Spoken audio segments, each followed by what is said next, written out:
Deuteronomy 6, 1 through 13.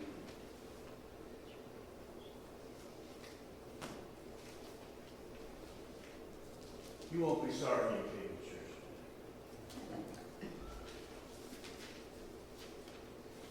This is the commandment.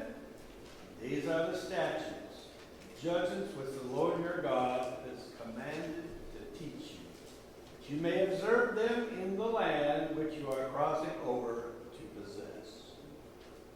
That you may fear the Lord your God, to keep all his statutes and his commandments which I command you, you and your son and your grandson, all the days of your life, and that your days may be prolonged.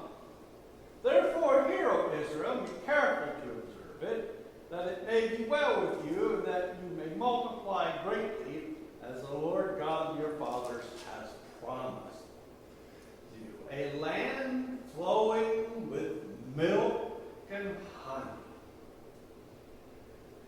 Hear, O Israel, the Lord your God, the Lord is one. You shall love the Lord your God with all your heart, and with all your soul, and with all your strength. And these words which I command you today shall be in your heart. You shall teach them diligently to your children, and shall talk to them when you sit in your house, when you walk by the way, when you lie down, and when you rise up. You shall bind them as a sign on your hand, and they shall be as frontlets between your eyes. Shall write them on the doorposts of your house and on your gates. So shall be, when the Lord your God brings you into the land of which he swore to your fathers, Abraham, Isaac, and Jacob, to give you large and beautiful cities which you did not build, houses full of good things which you did not fill, hewn out wells which you did not dig, vineyards and olive trees which you did not plant, when you have eaten and are full. Then beware, lest you forget the Lord who brought you out of the land of Egypt, from the house of bondage. You shall fear the Lord your God and serve him, and shall take oaths in his name. May the Lord's blessing attend the reading of his holy word.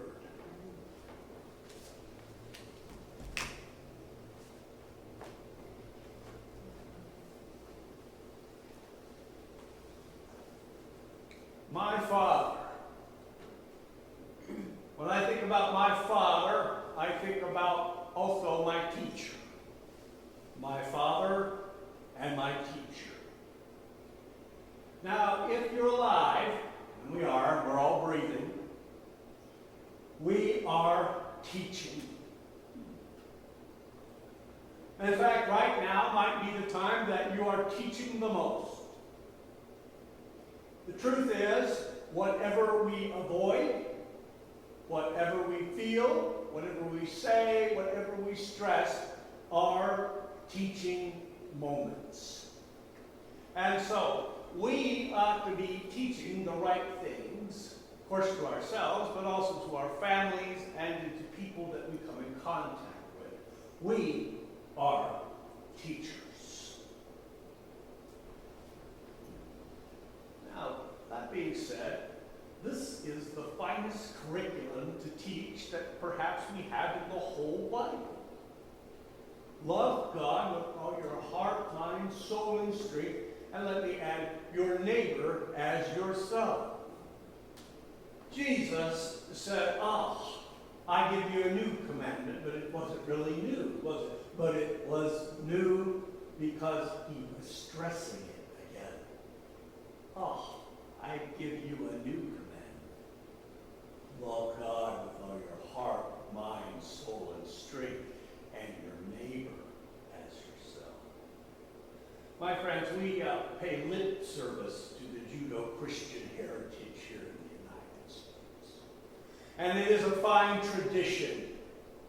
But we need to pay more than lip service to the Judeo-Christian tradition, because love God with all your heart, mind, soul, and strength, and your neighbor as yourself, is the finest way to live, and it will have an effect on all of our institutions and all of our relationships and all of our doings. Do we love God with all our heart, mind, soul, and strength, and our neighbor as ourselves? May I submit to you today that is the cure to all the world's problems. Amen. The sheep. Love God with all your heart, soul, mind, and strength, and your neighbor as yourself.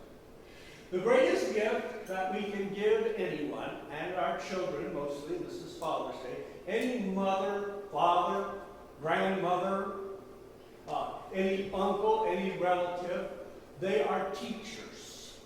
And what they should be teaching is that there is something beyond ourselves. The worst thing that Christians or non-Christians do in this life is they somehow communicate to their families with their posturing and their preening that everything they did was because of the sweat of their own brow. And they got no obligation to give anything to anybody else. And let them get theirs. My friends, we do a disservice to our children and our families when we tell them, I did it all, and I am the center of the universe. There is one who has called us into being, and he is with us every step of the journey. Amen. And here's what he said. Love God with all your heart, mind, soul, and strength, and your neighbor as yourself. And when we do that, we realize there's something beyond ourselves. And that's a gift. That when we give our children that gift, that there's something else besides us, that there's a God and a one God, and he is one, and he is everything that we could ever imagine. That's something better than something we made on the loom or the lathe. That's really a gift. Now, Anthony Campolo was preaching one day, great evangelist, really into his evangelistic sermon one day at a college. And he was in the middle of his sermon, and a woman and her son, who couldn't walk, by the way, on crutches, came up and said, "Hey, we need to pray." He said, "Man, I'm preaching here. I'm in the college. Can we wait till after the service?" He says, "My boy can't walk, and we need to pray." Anthony Campolo looks at the campus minister. You know the campus minister. He has a medallion. He smokes a pipe, and he's got sort of a front on him. He said, "What should we do?" You heard this story? The campus minister says, "Well, Campolo, if you don't know what to do, I guess you better do what the book says." And he says, "Well, not bad advice." And then the campus minister, with his pipe and medallion, turns around and says, "Anybody who believes that this child here can't be healed, please leave, because even Jesus couldn't work in the midst of unbelievers." And everybody left except for 5 Pentecostal kids in the back. And they were going, "Yay! Yay! Well. He said, "Come on over here." They all gathered around the boy, anointed the boy with oil. Campus minister prayed, and that was it. A year later, Polo was preaching again. After the service is over, after the invitation is over, a mother comes up with her son. "Remember us?" He goes, "Man, I knew thousands of people all the time." "No, I didn't." "Here's my boy." "What do you mean?" "We prayed." "What do you mean?" "Remember at the college, the boy couldn't walk with crutches? You called the campus minister to anoint with oil. We prayed with the 5 Pentecostal kids. Now he can walk." Praise the Lord. My friends, when we point children and our families to the fact that there's something beyond us that is much greater, and the invisible things are much more beautiful than the things that we can see. That we have been the teacher that they need. God. There is a God.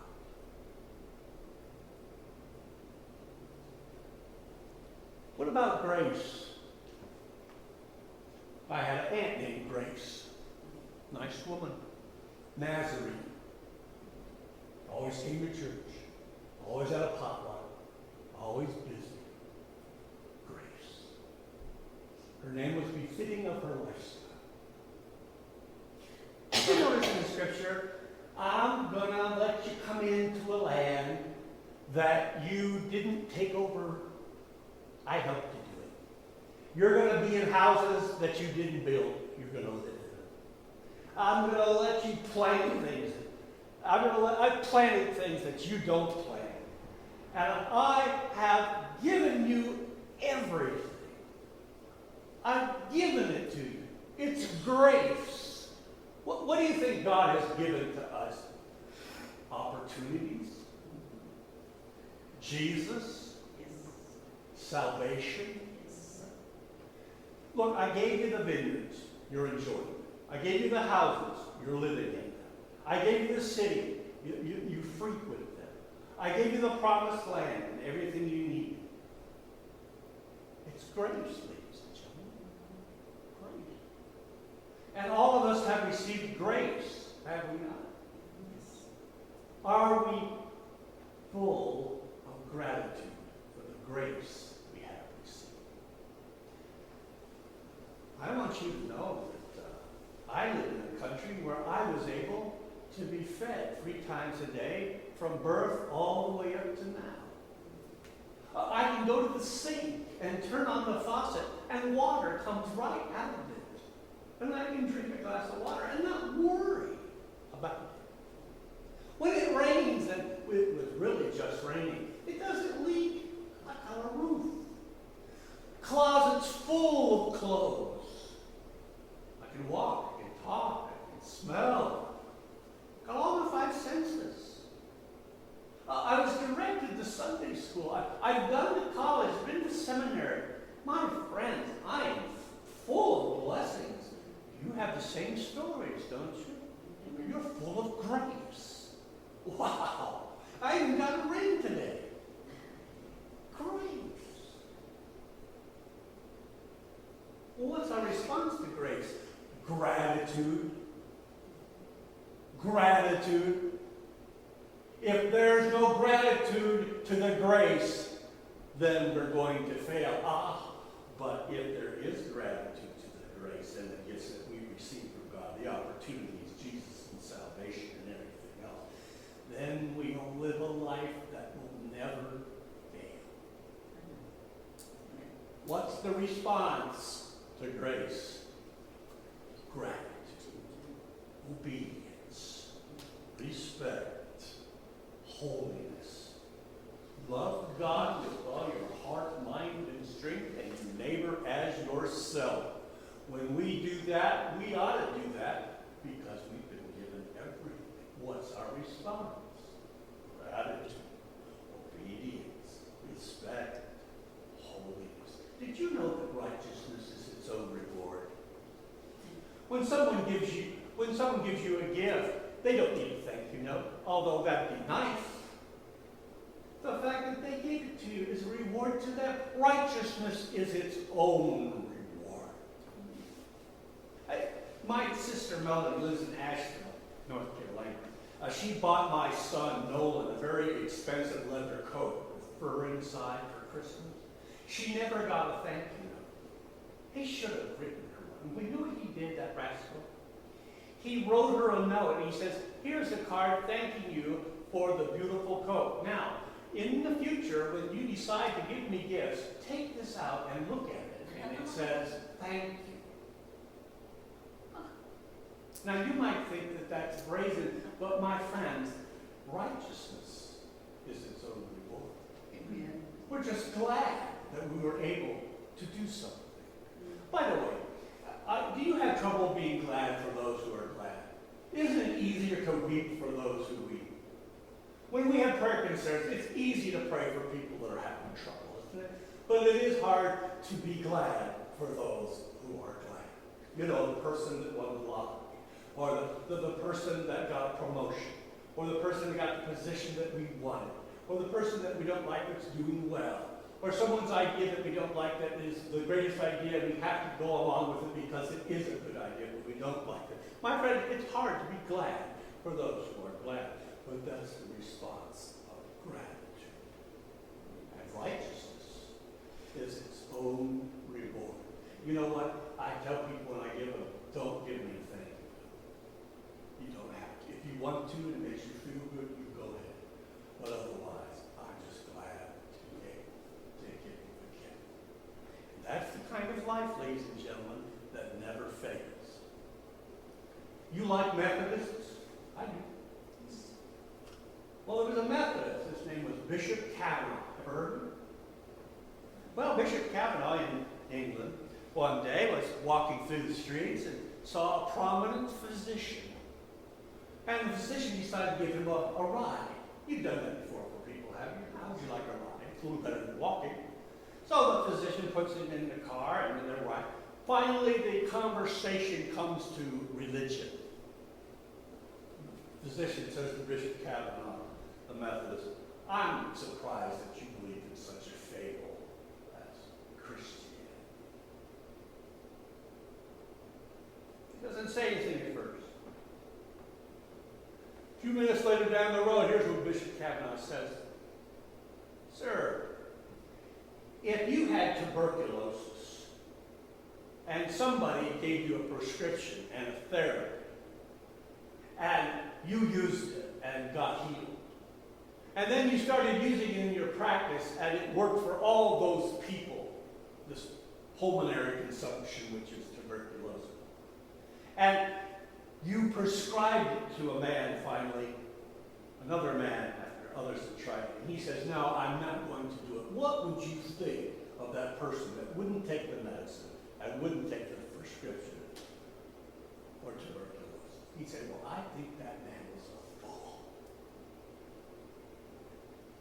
Bishop Kavanaugh said, 25 years ago, I got salvation. And it turned me into a different man.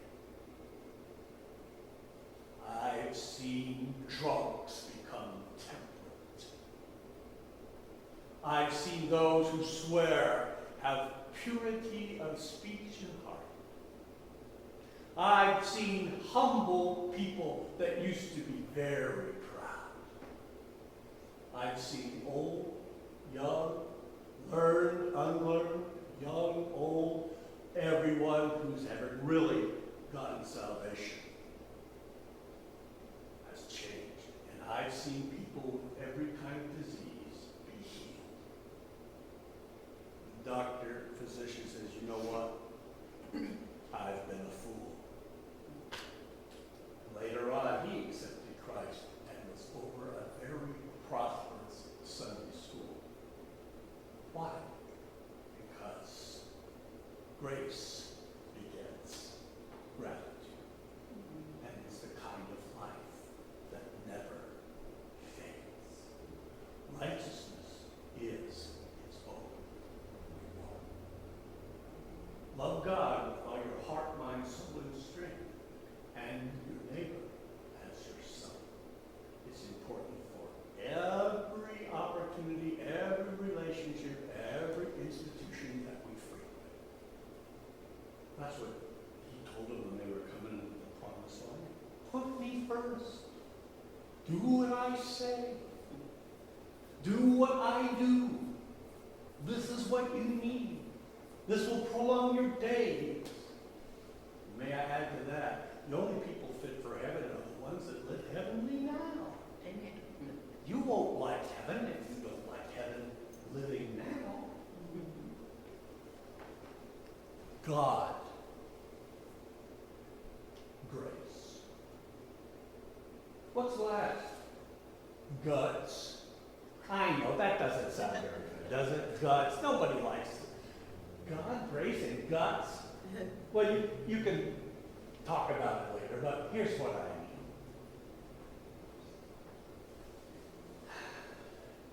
Do you remember that book called The Greatest Generation by Tom Brokaw? You read that book or looked at that book? My father was that generation. The greatest generation. Born in 1919, served in World War II. Do you remember that funny theme song for All in the Family? Who can quote it?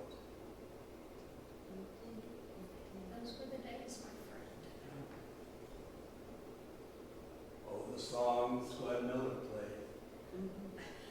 Songs that made the hit parade. Guys like us, we had it made. Those were the days. And you knew who you were then. Girls were girls and men were men. Mister, we could use a man like Herbert Hoover again. Didn't need no welfare state. Everybody pulls his weight. Gee, our oldest Sal ran great. Those were the days. That was my father. Here's what men are supposed to be doing. Okay, I know there's a lot of women here today, but I can tell you what men are supposed to do. You can tell them when you see them. Nicely.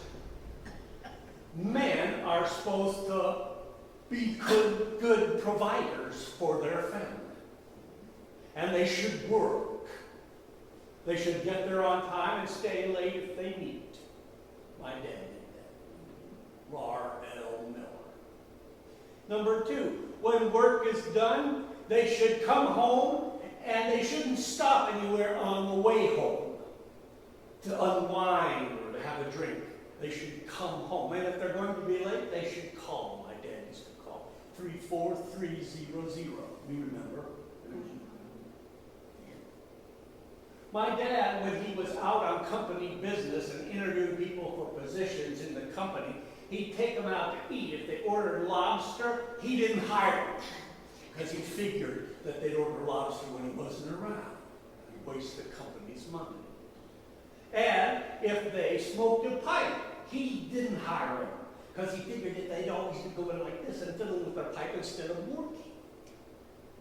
And when people came to him and says, I want a pencil, he said, what happened to the pencil I gave you? Oh, I don't know. He says, well, when you wear it down and it's only this big and you can't put it in your hand anymore, then I'll give you another one. Nobody sat by us during the company picnic. Can I tell you? Nobody sat. But one woman came up to us one day and said, you know, there's a lot of people that don't like your father. But he saved our jobs. And he made a profit from the company. One day my dad goes to work. This is number 3. He goes to work and he's brought his lunch, because he's frugal, cheap you might say. He turns on the TV at work. There's one of his employees in the Des Moines parade who called in sick. He goes to his house and he says, you're fired. And he was. Another day he's at work, a guy calls and says, I'm sick. He goes out to the guy's house. He's on top of the roof, putting a new roof on. He goes, hey, up there, you're fired. Nowadays, you can't fire anybody because, well, you'll have to have a grievance, go through a hearing, and they'll sue you. Back then, you could. He required, number 4, that I go to school no matter what the weather was. And I had to go to school even if I didn't feel good. The only way I couldn't go to school is if I had to go to the hospital. And we had to walk or ride our bikes, and it was 3 miles. When the driveway was covered with snow, he required that we shovel it in Oskaloosa, Iowa, in Addison, Illinois, in Louisville, Kentucky. and they all sloped down. And he required that we get out there and get it done. When I was 15 years old, he said, you are getting a job. I was coming home from school. You are getting a job. And I got a job. The first one I applied for. I was so disappointed. You put on a suit, you put on a dog head, you work for Dog and Sons, they sell hot dogs and root beer, and you take little kids on train rides around the block. I came home and complained. He said, they're paying you, aren't they? What are you complaining about? When I was 18, I didn't want to go to college. I started working at the Louisville Boat Club. Busboy, going nowhere. Been there a year. He showed up one day and he said, you're coming with me.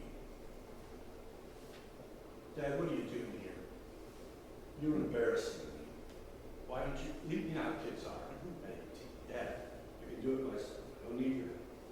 He says, I've been down to the University of Louisville today. I showed them your credentials. They say that you can enter the University of Louisville on a probationary basis. And I picked a curriculum that even you might be able to pass. It's called physical education. I started the next day. My friends, my father was not mushy. He didn't give cards. He never washed the dishes, I remember. He didn't change any diapers. But when he was at the house, he was in charge, and we were never afraid of anything happening because he was R.L. Miller. My friends, that's what a father does. Now, perhaps you didn't have a strong father figure. Well, I'm going to tell you that Jesus can be your mother and your father. Amen. Jesus said some amazing things. I am the bread of life. You eat me, you won't be hungry. I am the water of life. You drink of me, you won't be thirsty. I am the good shepherd. If you hear my voice, you will follow me, and I'll open the door and you can come in. He had a guy named Paul who quoted him, let not your hearts be troubled. Believe in God. Believe in me. For my Father's house there are many rooms. Many, many rooms. I am the way and the truth and the life. No one comes to the Father except through me. Paul said, I can do all things through Christ. In Matthew it says, as far as you are concerned, be at peace with all other people. Forgive those so that the Father has forgiven you so that you can be forgiven. When someone slacks you on the left cheek, turn it and let them hit you on the right cheek. Go the second mile. Pray for your people that persecute you and love your enemies. My friends, if we follow what Jesus says, love God with all our heart, mind, soul, and strength, and our neighbor as ourselves, that will open us up to the lovely scriptures and what Jesus taught, and he can be our Father. Because there comes a time in life where you can't blame it on your parents anymore. Oh, my parents. Oh, my mother neglected me. My father was harsh. My friend, Jesus says, well then, follow what I tell you. And if you will follow what I tell you and you need wisdom, I will give it to you. Love God. Love your neighbor. Do what's right. You'll be the kind of person God is looking for. What do we need in this life? We need God. We need grace to do what's right. And we need guts. The kind of guts that man has. This idea that man ought to be girly man, forget that. Men ought to stand up and do what's right. That's all I got to say today. God, grace, guts. By the way, how do you get up in the morning? Is it Good God, it's morning. Or you say, good God, it's morning. I hope it's the latter. My Father, my teacher. Let us pray. Lord, this is Father's Day, and it's a tough Sunday for many people. Brings back difficult times. I thank you that I had a father that was always there, who gave direction, who stayed married,